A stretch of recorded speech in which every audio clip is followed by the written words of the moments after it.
Nobel नहीं मिला तो अब ट्रम्प साहब जो हैं वो जो मादुरो के साथ किया, जो अलग अलग देशों के साथ कर चुके हैं, उसके बाद इन्होंने कहा कि मैं किसी कानून को नहीं मानता, मैं किसी संधि को नहीं मानता, मैं वही करूंगा जो मुझे करना है।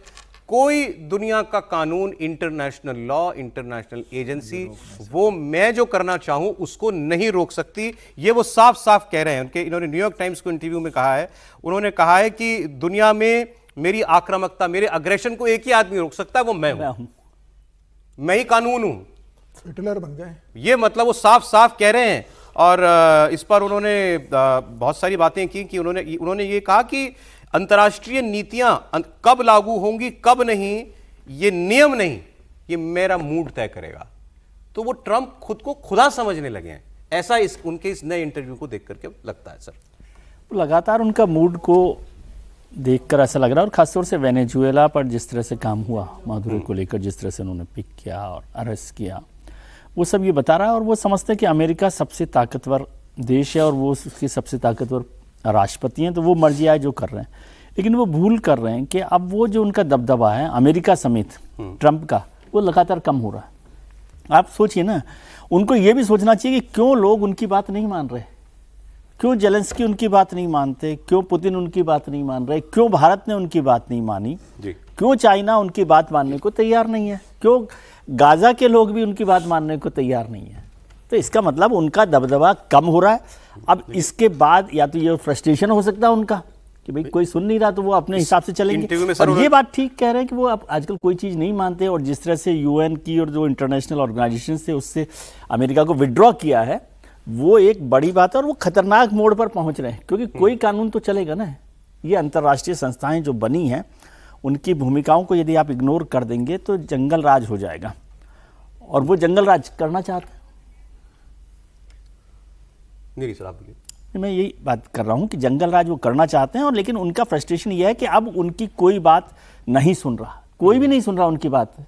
अब तो आप बताइए ना कि कौन सुन रहा है, यूरोपियन यूनियन भी नहीं सुन रहा। आप सोचिए ना, अमेरिका को डेनमार्क कह दे कि पहले गोली मारेंगे फिर सवाल पूछेंगे, तो उससे इसमें तो चुल्लू नहीं, वो कह रहे हैं। लेकिन उन्होंने डेनमार्क को, ग्रीनलैंड को लेकर के कहा है कि हमें मतलब nothing short of ownership will be acceptable to us, हमें तो चाहिए ही चाहिए ग्रीनलैंड। वेनेजुएला को लेकर कहा है, वेनेजुएला को लेकर के कहा है कि हम जब तक चाहेंगे राज करेंगे आप वेनेजुएला पर, ये कहा है उन्होंने। अब मुझे लगता है कि ट्रंप तानाशाह बन गए हैं और सन के तानाशाह बन गए कि जो मेरे सनक में आएगा मैं वो करूंगा, वो मेरे देश के हित में है, दुनिया के हित में है या नहीं है।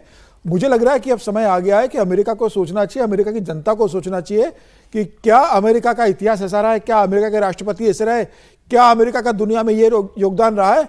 अब ट्रंप जिस तरीके से पूरी दुनिया के अंदर एक दहशत उत्पन्न कर रहे हैं, इतना डर उत्पन्न कर रहे हैं, दुनिया पर टैरिफ लगा रहे हैं और अपनी मनमर्जी के हिसाब से दुनिया को चलाना चाहते हैं।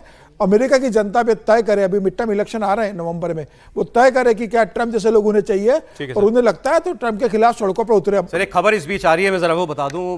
भारत से एक दुर्घटना की खबर है। उड़ीसा के राउरकेला में एक विमान दुर्घटनाग्रस्त हुआ है। इंडिया वन एयर का विमान दुर्घटनाग्रस्त हुआ है।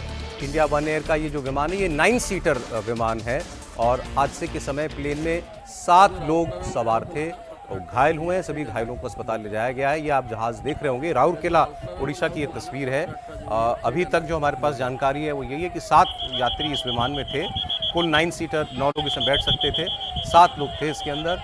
और अभी तक की जानकारी के मुताबिक तो सभी लोग जो हैं, कोई कैजुअल्टी नहीं हुई है। घायल तो वो ज़रूरी हुए होंगे, लेकिन उनको अस्पताल पहुंचा दिया गया है। ये तस्वीर इस वक्त आप देख रहे होंगे, और जिस तरीके से आप देख रहे हैं कि बिल्कुल नोज़ जो है वो ज़मीन में धंसा हुआ है, पिछला हिस्सा बिल्कुल उठा हुआ है।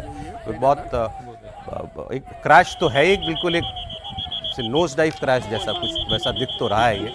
सिंगल इंजन होते नहीं है, बाकी इसकी और अभी डिटेल जो है अभी आना बाकी है। कम से कम आग नहीं लगी, आग नहीं लगी, आग नहीं लगी, इससे कारण वो सुरक्षित हो गए। नहीं तो यदि जो फ्यूल टैंक था, यदि उसमें विस्फोट होता है या उसमें आग लग गई होती तो पूरी कैजुअलिटी हो गई होती। क्या कारण है तो पता अभी कारण को जाहिर कोई तो फेलियर हुआ ही है। ये तस्वीर राउरकेला की फिर एक बार बता दूं, 7 लोग थे इस जहाज में, लेकिन अभी तक की जानकारी के मुताबिक कोई कैजुअल्टी होने की खबर हमारे पास नहीं है। मतलब इसमें किसी की जान गई हो ऐसी जानकारी अब तक नहीं आई है। घायल बताए गए हैं, 7 लोग घायल हैं, वो उन सबको हॉस्पिटल ले जाया गया है। अभी तक की जानकारी जो है इतनी ही मिल पा रही है। एयर इंडिया 1 जो है उसका ये जहाज़ था और छोटे जहाज़ ऑपरेट करती होगी एयरलाइन, और उसका एक ये 9 सीटर प्लेन था जो राउरकेला में दुर्घटनाग्रस्त हुआ है। ये जानकारी इस वक्त। ये प्राइवेट एयरलाइंस का वो चार्टर्ड प्लेन है, ये एयर इंडिया का नहीं है मेरे ख्याल से, इंडिया 1 जो है। हाँ जी बिल्कुल, इंडिया 1 एयर। इंडिया 1 एयर होगा। हाँ, एयर इंडिया 1 की जगह इंडिया 1 एयर ऐसा कुछ होगा, कोई छोटी एयरलाइन छोटी एयरलाइन जो प्राइवेट चलाते जी हैं। बिल्कुल ठीक। इंडिया इंडिया 1 1 एयर ही है जी, हाँ, वही करो ना, chartered वापस जाते हैं। इंडिया 1 एयर है ये, और वहाँ भीड़ लग जाती है तो ये तो स्वाभाविक है। फिर वो आप देखिए कितने लोग वहाँ आ गए, पुलिस वहाँ मौके पर पहुंची, पुलिस लोगों को जो है वो हटा भी रही है। ये तस्वीर इस वक्त पायलट आपके बहुत सामने serious है जी। पायलट बहुत सीरियस है। पायलट गंभीर हालत में। हाँ, पायलट बहुत और गंभीर नोज फ्लाइट वो है डाउन, तो वैसे ही जी।